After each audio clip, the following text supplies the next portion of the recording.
It's the Michael Patrick Leahy Show, broadcasting live from downtown Nashville. Now, here's Michael Patrick Leahy. Good morning, broadcasting live from our studios in downtown Nashville. It is indeed Monday, January 20th, 2025. Inauguration Day. We'll go right to it. It's time now for the morning rundown, brought to you by The Glock Store, located right here in Nashville, Tennessee. All right, here we go. The morning rundown for Monday, January 20th, 2025. Number one. I was so excited. I'm so excited about today. I got it in early before we had the music. All right, here we go. Number one, 1 hour, 54 minutes, 30 seconds until Donald Trump is inaugurated as the 47th president of the United States. It is going to be absolutely fantastic. I cannot wait, and there's so much to talk about that. And we've got, it'll be happen in the Capitol Rotunda. Before this show is out, we will be saying President Donald Trump. In hour 3, we'll be saying that when we come back. Wow, isn't that great? It's going to happen in the Capitol Rotunda. It's very cold up in Washington, D.C. today. The crowds are going into the Capital One Arena. They'll be able to watch it live. He'll go back and talk to them a little bit after. And the parade that was going to go down Independence Avenue, Constitution Avenue, that parade, they're going to march through the Capital One Arena. So I think we had a band here from Rutherford County that raised like a bunch of dough to go to Washington. They will be going to Washington. They will be marching. They're just going to be marching through the Capital One Arena. And then we have some clips from yesterday's victory rally. Oh, that was a classic Trump rally. Number 2, on his way out the door this morning, Joe Biden pardoned Chairman of the Joint Chief of Staff, Mark Milley, Anthony Fauci, Liz Cheney, all members of the January 6th committee that put Steve Bannon in prison and Peter Navarro in prison, and their staff members. They all accepted it. Okay. Why would you accept it if you hadn't done something wrong, huh? Number 3, and we'll have some real scoop on this. Today, there will be 200 executive orders signed by President Trump. An hour ago, I received an exclusive briefing from senior White House officials on the 10 border control executive orders. And then Tom Pappert, our lead reporter, received a briefing on the executive orders on the economy. Tom and I will talk about that at the bottom of this hour in this program. Number 4, we expect confirmations of the first few cabinet nominees will take place this afternoon. Probably Marco Rubio, Secretary of State. The other guy they ought to confirm right away is Doug Burgum, Secretary of Interior. That guy, just knocked it out of the park. And, Scott Bessent, Treasury. Why would anybody oppose him? And then, I think Trump's going to get all of them. Now, the Democrats may be obstructionist. That's not going to help them, but that's what they do. Number 5, we got a number of Tennessee stories. Special session on school choice, flood relief, and immigration begins next week. And we're really looking forward to talking with, I think we're going to get Speaker of the House, Cam Sexton, here in to talk about that. Number 6, Marsha Blackburn confirmed that she is strongly considering a run for governor. If she chooses to run, she would be the prohibitive favorite to win not only the Republican primary, but also the general election. We'll be talking with her if she chooses to run. We'll probably get an opportunity to ask her, well, why does she think she wants to do that? I think she's got a pretty good answer on that. And then there are a couple other Republicans thinking of doing it. They may get in, but I don't think they'll have very good chances. Number 7, in the land of everything can't be perfect. Saturday morning, I woke up to learn that President Trump has nominated the worst education commissioner in the history of the state of Tennessee, Penny Schwinn, the one who loves CRT, the one who would not enforce a ban on CRT in our schools, the one who wanted to do wellness checks on all kids in the state during COVID. That person, a complete disaster, left here in shame and then got got a high-paying gig in Florida. She's been nominated as the Deputy Secretary of Education. That's a disaster, and we'll talk about that. So President Trump, great as he is, occasionally makes a mistake. That was one. And then finally, number 8, we'll talk about TikTok. What's going on with TikTok? So there you go. That's the morning rundown for Monday, January 20th, 25. Now, this is where I tell you about my friends at the Glock Store, and I've got some great news. One of the things that people love about the Glock Store is their recurring gun giveaway sweepstakes. Just since last October, 8 lucky people have won the factory stock Glock of their choice just for entering the sweepstakes. Well, now we're in the sweepstakes number 9, the Abominable Sweepstakes. Yeah, I guess it's got that winter thing going on. The entry period started this past Wednesday, January 15th, and will end a week from this Wednesday, January 29th at midnight. Short entry periods like that mean less entries, fewer entries, which means a better chance of you being a winner. You really should enter right now. To find out, just go to glockstore.com/TAS, as in the Abominable Sweepstakes, for complete entry instructions. No purchase is necessary, and there's even a way to be auto-entered multiple times. That's from my friend Lenny McGill, giving back to the nationwide Glock community by giving away Glocks. Yeah, that's a Glock Store thing, and we're sure proud to be sponsored by them. That's glockstore.com/TAS for your chance to win the factory stock Glock of your choice. Well, there you go. All great stuff. And love the guys at Glock Store, glockstore.com. Okay, yesterday, Donald Trump held a victory rally at the Capital One Arena and made a lot of news. We're going to hit some of that right now. Here's clip 12, Trump talking about the border. By the time the sun sets tomorrow evening, the invasion of our borders will have come to a halt, and all the illegal border trespassers will in some form or another be on their way back home. I love that. By the way, did you see that rally? The Capital One Arena can house 20,000 people. And there were huge crowds. It was very cold there in Washington, D.C. Huge crowds to get in. And before the rally started, or as Trump was about to speak, do you know where he was? He was up in the bleachers. He came walking down. It was just classic Trump. A man of the people. A billionaire man of the people, right? Also, I have to mention this. Did you see how they entered it? They got the original people who sang YMCA. This was a song, late 1970s, early 1980s, I think. And they was like 5 guys. The guy who wrote it said it was really talking about when he was a kid, he would go to the YMCA and, he would learn how to play sports and things like that. Now, a lot of people said, it's a gay thing. Well, it's not really a gay thing, he says. That's what he says. Anyways, but the guys who sang it kind of were dressed up like you might think they were gay. Right. Doesn't matter. So all of the original guys, that thing, the YMCA, that song was, big for a while and then kind of disappeared until Trump brought it back. Now it's like hugely popular. And the original guys had kind of left and now they're back. And so apparently they got all of the originals, so like 5 guys on their various outfits. Right. And at the end of this rally, we will make America great again, Trump says. And he steps back, and the village people come up, and they start singing YMCA, and they're doing the YMCA thing with their hands. And Trump is doing his dance. It's like classic, absolutely classic. How happy am I today? I'm as happy as you are, maybe more.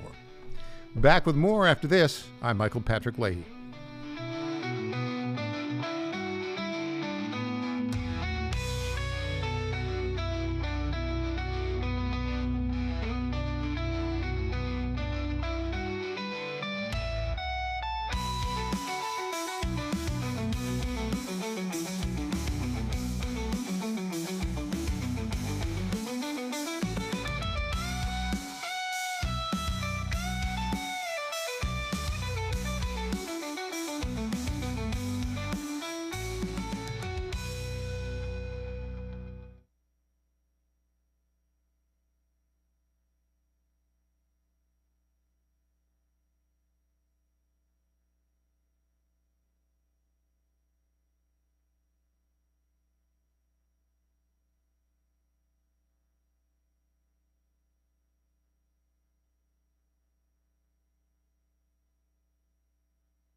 Hey there, this is Lenny McGill, founder and CEO of The Glock Store. As a proud sponsor of this show, you may have heard Michael Patrick Leahy mention us a few times over the past 4 years. But today, it's me on the radio telling you how pleased we are to be associated with Michael Patrick Leahy and his dedication to the highest levels of professional journalism. Michael Patrick Leahy has been threatened with jail time in bringing the true facts about that Nashville Covenant shooting to his listening audience. Michael Patrick Leahy, you keep doing what you're doing, and we here at the Glock Store will keep sponsoring your show for the good of Nashville and the entire country. And I'm personally inviting all of your listeners to come visit and shoot at the Glock Store. It's where Michael Patrick Leahy learned to shoot a gun for the first time and where he bought his own personal Glock 19. I'm Lenny McGill, founder and CEO of the Glock Store here in Nashville, just minutes from the airports, worth the drive from anywhere, and a proud sponsor of Michael Patrick Leahy and the Tennessee Star Report. Welcome back to the Michael Patrick Leahy Show. Now, here's Michael Patrick Leahy. Welcome back. I feel like singing, Oh Happy Day. We got to get some clips of that. It is, we're 1 hour, 40 minutes, and 32 seconds. Not that anyone's counting until Donald Trump becomes the 47th president of the United States. I can't wait. I think momentarily, I think they may be having the church services at St. John's Episcopal Church right now. But they're about to get in a vehicle. Biden and Trump will be in the same vehicle together. I don't know if the First Lady and the First Lady-elect will be in with them. But how would you like to be in that car right now? What's that conversation between Joe and Donald Trump? Joe, on your way out the door, you pardon all these cretins that, almost certainly committed crime?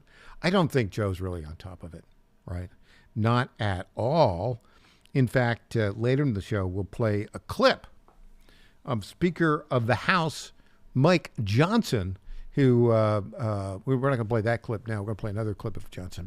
But he said, Biden signed an executive order stopping liquefied natural gas exports. And, of course, that's big in Louisiana, where Johnson's from.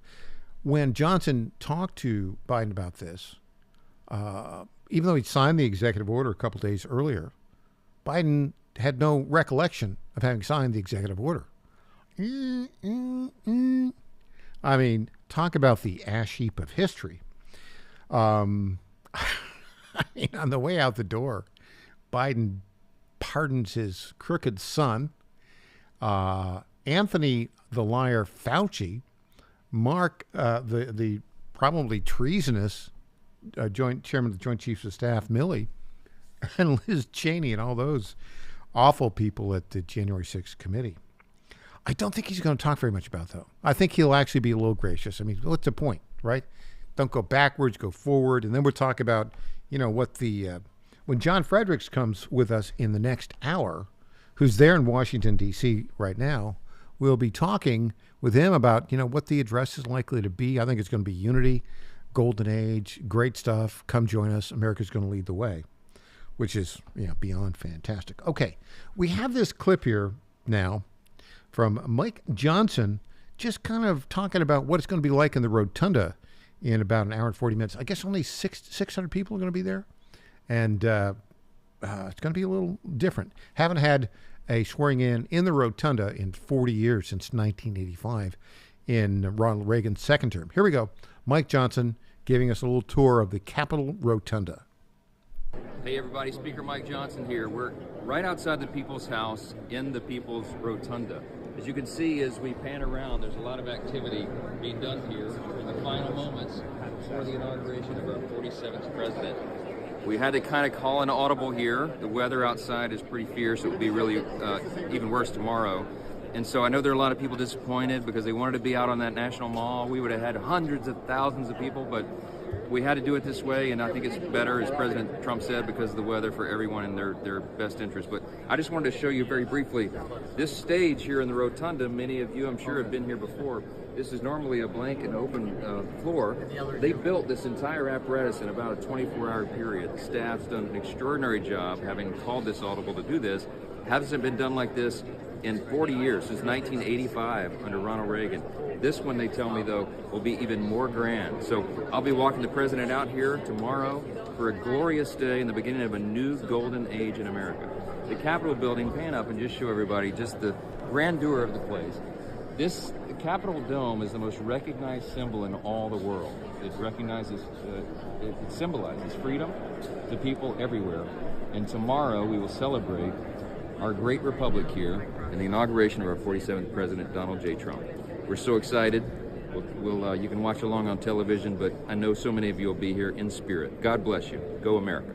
Well, there's Speaker of the House, Mike Johnson, and there will be like 600 people can crowd into that rotunda. I heard on one report, I think it was Fox News this morning, they were talking a little bit about when Reagan did this, I think they crowded like 1,100 people in there. They're doing it a little differently this time, so it's 600. And they've said every member of the Senate, that's 100. Every member of the House, that's 535, will be able to get in. Well, that only leaves like 65, except I think there's about maybe 50 or so Democrats that, in the House that aren't going to attend. That still gets you down to 485. You still only have like 115 extra spaces. 3 of them are going to go to the tech billionaires. Bezos will be there, Jeff Bezos from SpaceX. Elon Musk will be there, as well as Mark Zuckerberg. Now, there's a twist, right? And who else? I don't know. I mean, I think getting into that rotunda is going to be really, really a hard-fought ticket. And there are going to be some well-heeled billionaire donors who don't get in. They're going to be a little ticked off. Oh, well.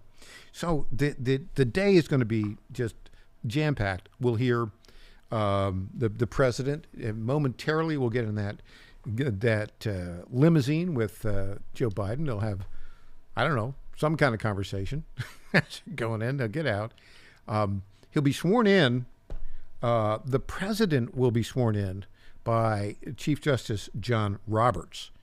And the vice president will be sworn in by Brett Kavanaugh.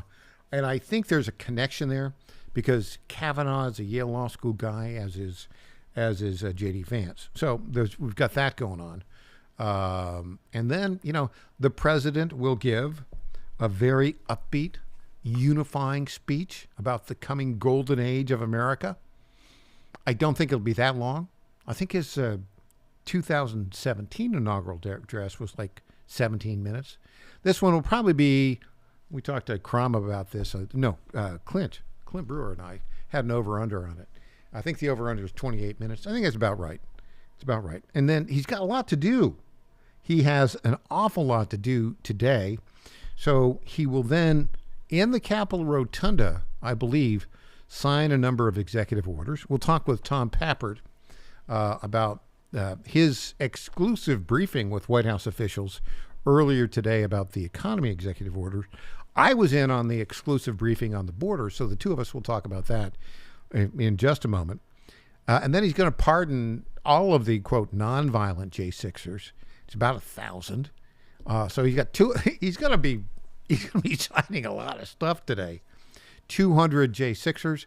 Now the pardons might be, one document pardons, all of them. I don't know how many signatures he'll need for that, or whether they'll need exclusive signatures. So then he's going to have a lunch with all of the members of Congress. And then from there, he's going to go to this Capital One Arena, which as we speak, 20,000 people are jammed into. And I think he's going to sign a bunch of them there as he's giving his speech. And then he will be reviewing, that parade that was going to go down in Constitution Avenue, Independence Avenue. They're going to be, I don't know how this is going to work. I guess they'll parade up and down the aisles of the Capital One. And we've got, Stewart's Creek Band here from Tennessee in Rutherford County. They went up there. They were going to march in the parade down the street. And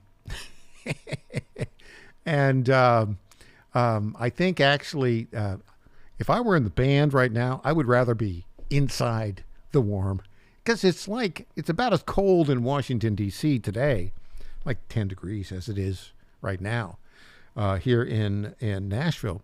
So for those kids, I'm sure it's a great thing. For everybody in the parade, it's great. Now, there probably are like 100,000 plus people who can't get into the arena. I think that's just the way it works, right? We're gonna run this railroad on time, and because of the cold, they put it inside the Capitol. I think that's a good reason. But I will tell you, I'm not upset at all that they're doing it inside. Why? Can you imagine the security problems in freezing weather outside with 100,000 people in the streets of Washington, D.C., and with the knowledge that many local police departments there aren't coming to help out? I would be so nervous. In fact, I got to tell, I don't want to jinx anything, but we are now 1 hour, 31 minutes, and 15 seconds. And I have my fingers crossed that nothing bad happens in this period of time. All right, when we come back, Tom Pappert will give the details on his exclusive briefing with the White House officials that happened earlier today about executive orders on the economy, and then I'll chime in on the border executive orders. Stay tuned. It's all breaking, and it's all good. I'm Michael Patrick Leahy.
My fellow Americans, I have to tell you about my good friends at D.T. McCall & Sons. They have furniture and appliances and a lot more. They've been family-owned in Middle Tennessee for over 100 years, and they're not going to rip you off. No hidden charges, no delivery charges, no charges for all of the crazy things. These are sick people at the lumber yards. These are very sick people. They charge you for cords and hoses and haul-off. They charge you for all of these things. They call them hidden charges. It's the type of surprise that you don't want to see. It's like an October surprise, but it's worse. D.T. McCall & Sons, they're not going to do that. They're great people. They're going to give you a great deal. With locations in Lebanon, Carthage, Lafayette, Cookeville, and Franklin, D.T. McCall & Sons will give you the deal of your life. Check them out today or go to dtmccalls.com. Impersonator not endorsed by Donald Trump. Welcome back to the Michael Patrick Leahy Show. Now, here's Michael Patrick Leahy. Welcome back. We welcome to our Zoom Newsmaker line our lead political reporter at the Tennessee Star and the Star News Network, Tom Pappert. Welcome, Tom. Good morning, Michael, and happy Inauguration Day. Oh, yes, indeed. It's only 1 hour, 25 minutes, and 30 seconds, but who's counting? Now, Tom, we, after 4 years on the outside with the White House, you and I, and the Tennessee Star and the Star News Network, we are now on the inside. We received an exclusive invite this morning to an exclusive briefing from senior White House officials on executive orders that will be signed this afternoon by soon-to-be President Donald Trump. There's so many of them, 200 executive orders. They had to break this up into several separate calls. I was on the border call for 10 executive orders that I'll get to in a bit, but you were on the economy call. Tell us what you learned exclusively in that call with senior White House officials. Now, as you said, we're talking 200 total executive orders, so there could be easily over 100 just on the economy was the information we got, but it's going to be broken down largely into 3 categories. That is drill, baby, drill, fix the economy, and bring down the cost of living. One of the interesting and really exciting parts of this is one of these early executive orders he's going to be signing in the next, 2 hours is going to get rid of all of the Biden administration mandates for electric vehicles. This includes, I assume, the federal fleet vehicles as well, which I think is going to be a big relief to the American consumer. Now, one thing that's interesting is one of these executive orders includes a memorandum on inflation, where the White House is going to use what they called a whole of government approach to bring down the price of groceries and everyday goods and services that the American people depend on. That sounds very doji to me. Whole of it government. Does. Yeah. In fact, the whole call was very doji. And I will say that 2 White House officials managed to just give an information download in 20 minutes. That is the efficiency, I think, that we're getting from the Trump administration. So let's talk about this just a moment. We're on Trump time now, which means everything happens on time, precise, and then, get it done and get moving. So my call was scheduled for 9 o'clock Eastern. And so I logged on, 10 minutes before, and they give you the warning, your call will begin in 3 minutes. Your call will begin in 1 minute. And if you want, we're going to start off with a briefing, and then there'll be a Q&A, and here's how you get into Q&A. Boom. At 9 o'clock Eastern time, precisely, the call began. Was that your case as well? Yes, and I would say, I'll let you continue, but I think that it ended exactly when it was supposed to as well. I love that. The efficiency of communications.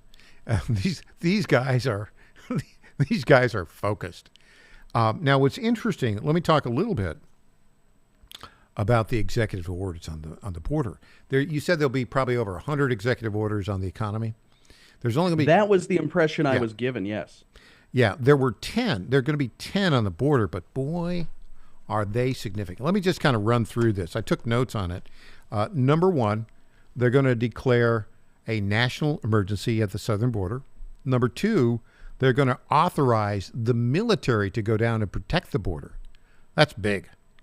That is big. And people have called about it for a long time. Number 3, they're going to remain in Mexico and all the executive orders that Trump had that Biden got rid of. Number 4, they're going to declare cartels terrorist organization, including Tren de Aragua, the Venezuelan group. And we've got some Tren de Aragua here in Tennessee and all around the country. Number 5, this one I liked a lot. Suspend the refugee resettlement program for 4 months. Now, as you know, there has been for decades, I think it was started like in 1980, there is a refugee resettlement program. It's a process. These are where refugees legally are allowed to come into the country. Under the Democrats, it's like 125,000 a year, sometimes more. And they basically have come under the Biden administration from countries that hate our guts, right? On Trump, when Trump's first term, it went from like 125,000 a year down to 17,000 a year. But right now, 4 months, they're totally going to suspend it. And what they'll do is I think they'll realign the countries, and we're not going to have refugees coming from countries that hate our guts. So that's great. Number 6, they're going to end asylum, the program that's been abused, the app that they use to come into the country. They're going to get rid of that. They're going to end birthright citizenship right away. I mean, and there's a couple others that on the list there, but this is Trump's very serious about this, isn't he? I think so. I think that this is going to be he knows he's got 1 term left and 1 term to build a legacy that can hopefully get Vance or another successor to the Make America Great Again agenda elected. And I think he's going to hit the ground running. In fact, just before I came on the air, I saw a photo that's been uploaded to social media, to X, where he's officially confirmed going to be signing some of these executive orders after he delivers his inauguration speech and goes to the arena there in Washington, D.C. Oh, yeah. I mean, this is, and you have to marvel at the communications efficiency of the Trump team. And look, you talk about all of government. It's all media, all social media, all press. I mean, they are full court press on getting this done. It's going to be action, action, action. I think it's just, beyond fantastic in my view. Now, the other thing, too, which I didn't, there were 3 press outlets that got to ask questions. I was in the queue, but they didn't call on us. But, hey, we're in the club, right? I had the same experience, by the way, so I guess I won't take it personally now. Yeah. Well, it was a pretty tight club, I think, of press people that were invited to this call. Did you put yourself in the queue to ask a question? Oh, yeah. I wanted to ask about rare earth minerals. One of the interesting things, Trump is very focused on the Arctic Ocean. He's focused on Alaska. He wants to do a ton of executive orders to unleash the economic potential of that state. And I think that has something to do with his Greenland gambit. So I wanted to ask, is the president interested in rare earth minerals with these executive orders in addition to energy? I think that is the subtext that was put on the table. Very good point. Very good point. And there was another call that we didn't have time to get on, having to do with common sense regulations, or the getting rid of bad regulations and restoring common sense. I think that's going to be a theme of his speech, of his inaugural address, don't you? Common sense, the coming golden age of America. I think so, and I think that's really the thread that ties this all together, is the common sense angle. There's a little bit of breaking news here. Apparently, it looks like Jill Biden and Melania Biden are going in their own vehicle. They've left the White House. They're on their way to the Capitol. And then just now, Trump and Biden have left the White House and are on their way to the Capitol. But let me go to the Melania Jill Biden trip. What do you think they're talking about? I would wager they're talking about basically nothing. Melania Trump does not seem to be very willing to forgive the Bidens. I was watching the video this morning when Trump and the First Lady, future First Lady, get out of their vehicle and go walk up to Biden and Jill, and Melania had this stone cold face. Then she kind of pushed her hat down to cover her eyes. I think she was masking rage at the outgoing First Family. Now, I didn't see the hat, but I've heard some commentary from fashion-oriented people that it's quite a spectacular hat. Is that right? It was a very interesting hat. It reminded me of something you'd see in World War II, a Winston Churchill hat. Ah, very good. Well, it's stylish as ever. Yeah, by the way, did you also see this clip? German-owned Politico had an interview with Nancy Pelosi's daughter, the filmmaker. Did you know what she described? She described the First Lady as, wait for it, Lady McBiden. Did you see that? She listens to the show, Michael. You came up with that a year ago. A lot of people listen to the show, but I mean, they hate each other, don't they? I think so at this point. I think that the first, and you're starting to see this come out. I was reading some articles over the weekend where the First Lady is starting to throw some, or the outgoing First Lady is starting to throw some barbs at Nancy Pelosi and at some of these other Democrats who urged her husband to resign from the campaign. I think that Lady Macbeth is going to be very vocal in the post-presidency. But here's the good news. Nobody's going to care. To turn the page. I mean, the big news also was not to be. I kind of predicted this. I didn't predict it publicly, but I thought at the last minute, Fauci, Milley, Liz Cheney, the J6 members, the J6 staffers would get pardons, and they did, and they've all accepted them, Tom, all of them. What does that tell you?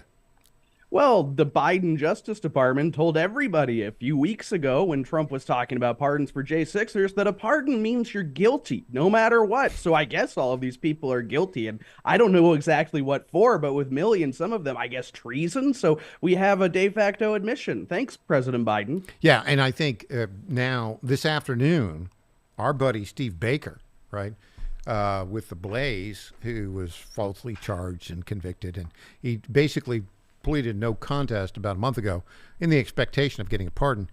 Steve Baker's going to be pardoned, and I think they'll pardon about 1,000 J6ers today, including, I'm hoping, our good friend Stuart Parks, who spent more than 6 months in a medium security federal prison for just walking through the Capitol peacefully for 20 minutes.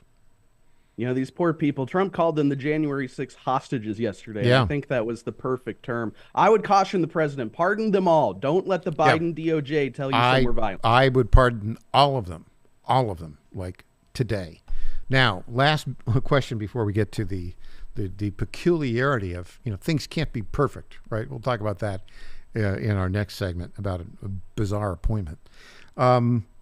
What do you think Trump and Biden are saying to each other right now as they're sitting in that limousine going to the Capitol?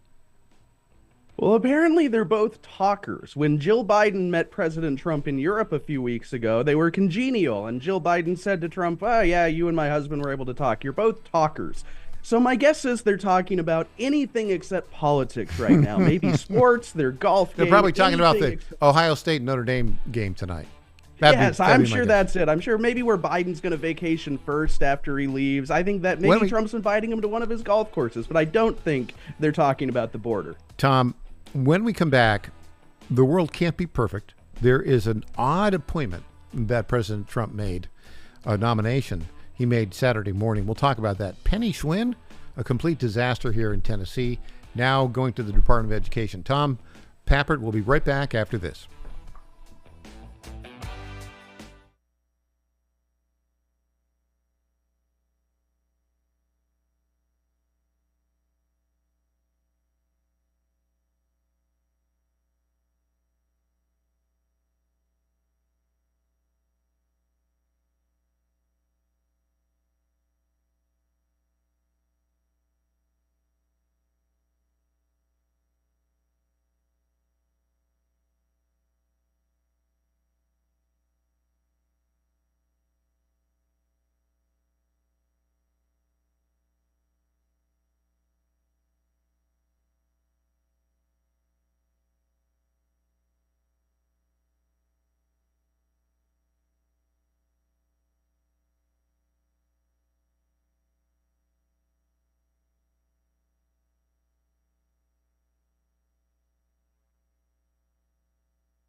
Welcome back to the Michael Patrick Leahy Show.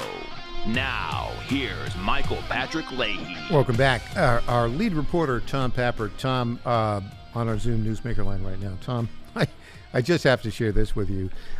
Jake Tapper at CNN is like totally losing it because at the St. John's Episcopal Church service that just happened with President Trump and J.D. Vance, traditional, Elon Musk, Mark Zuckerberg, Jeff Bezos from Amazon, Tim Cook from Apple, and Sundar Pichai, the CEO of Google, were all in attendance at the church service with Trump. And Jake Tapper is just losing his mind. Well, I am a little bit surprised a few of those names didn't burst into flames upon entering the church. I think this bodes well for the presidency. It does. Now, things can't be perfect. There's always a little bit of a problem. And Saturday morning, I was looking forward to, doing my Saturday routine, which is to go and work out, maybe do a little hot yoga, maybe watch a little bit of football. And, well, I have to say the president-elect kind of ruined that plan for the morning because he nominated as Deputy Secretary of Education a terrible candidate, the former Tennessee Education Commissioner Penny Schwinn, who served here from 2019 to 2023, a complete disaster. She declined to enforce the law here, the ban of critical race theory in schools. She's affiliated with a prominent Never Trumper. What on earth happened here, Tom Pappert? Well, it was a very unfortunate nomination, and I think it's the second that I've had any concern with whatsoever. But as you said, Penny Schwinn has been nominated to be the Deputy Secretary of Education. That is the second in command there. And as you said, she declined to enforce Tennessee's very black and white bill banning CRT. She was just a disaster, according to many, when it comes to COVID, failing to reopen schools in a timely fashion, failing to keep parents informed of what was going on. And after she left Tennessee, by the way, she went to work for Ben Sasse in Florida at the University of Florida, where he was in charge for a couple years. She there was accused of being one of the people that he brought in kind of as a cronyism type affair. She made it less than a year before being fired. And by the way, before she made it to Tennessee, she was kicked out of Texas and couldn't get out fast enough. It was a $400,000 a year, basically, job where she did nothing except think great thoughts. I could think great thoughts. I'm sure she was very effusive to her boss, effusive toward her boss. Yeah. I was going to tell her, and Ben Sasse resigned in disgrace because people didn't like how he was spending money. I could have told Ben Sasse, and then president of University of Florida, former senator from Nebraska, I can do great thoughts for free, buddy. And well, I wouldn't say no to the $400,000 a year to do it, but I mean, let's not also forget that Ben Sasse, he essentially left Congress because he was so anti-Trump. Yeah. And that's where this lady goes to work. She's also working, as you said, she's still listed, or was yesterday, as the chief operating officer for Brett Harris's Blake Harris's political action group or consultant group here in Tennessee, which famously funded and recruited the anti-Trump candidate that challenged Andy Ogles and lost in a landslide just a few months ago. So we're not talking ancient history here. So somebody on the vetting team for Trump made a mistake. And let's just say we were the first, and you were the first. The nomination was made about 8 o'clock Central Time, and we had the definitive list of all the terrible things that she did here in Tennessee up within 3 hours, and that's been widely shared. Now, having said all this, the president has a few things on his mind. Okay. And look, he's entitled to make an occasional mistake. And it's really, and you can't really, for the Deputy Secretary of the Department of Education, it's not on the top of his list. I mean, he's told the nominee, Linda McMahon of WWE fame, we're going to shut it down. Now, I had somebody say she was so terrible as an education commissioner in Tennessee maybe Trump's secret plan is she'll be so terrible there that'll enhance the shutting down of the Federal Department of Education. Tom, your thoughts on that? I could see that happening, and I got that same remark from somebody yesterday when I was talking to folks on background. I also think that there's a certain amount of a balance act going on here. One of the top people to say, "Great choice, President Trump, I love this selection," was none other than Governor Bill Lee, who I think it's fair to say represents a little bit more of the moderate wing, the not so MAGA wing of the Republican Party, but also not so awful. And so maybe he's putting some, let's say, rhino types into these lower level positions to ruffle or smooth over some ruffled feathers from the moderate wing of the party. I think what it really was, I can understand that. It was just a vetting mistake.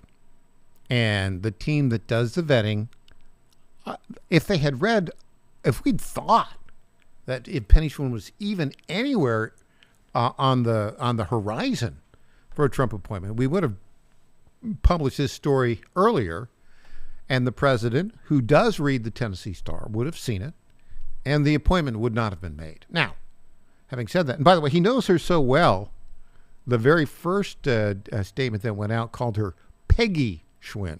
You saw that, right? I missed that. That's amazing. Yeah. Oh no, it's not Peggy, it's Penny. So now look, today is a fantastic day. America is back. We're going to celebrate that.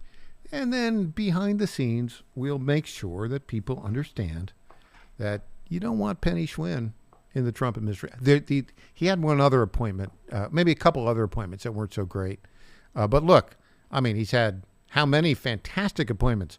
Marco Rubio, Pete Hegseth, Scott Bessent, Pam Bondi. They're all like A+. So, you got to have a little grain of salt. And here it is. The grain of salt today, Penny Schwinn. I think that's right. And I think that President Trump has also shown that he is very willing to change his mind on Well, we'll see how that works out. Tom Pappert, so. Is it a happy day for America? A happy day for you? It is an absolutely thrilling day, Michael. I think it's the beginning of a golden age. It is. That's a great phrase. Somebody ought to use that. Tom Pappert, thanks for joining us. Thank you, Michael. Anytime. Up next, we'll hear from Steve Bannon. He was on ABC's this week, yesterday. Boy, was he en fuego. I'm Michael Patrick Leahy.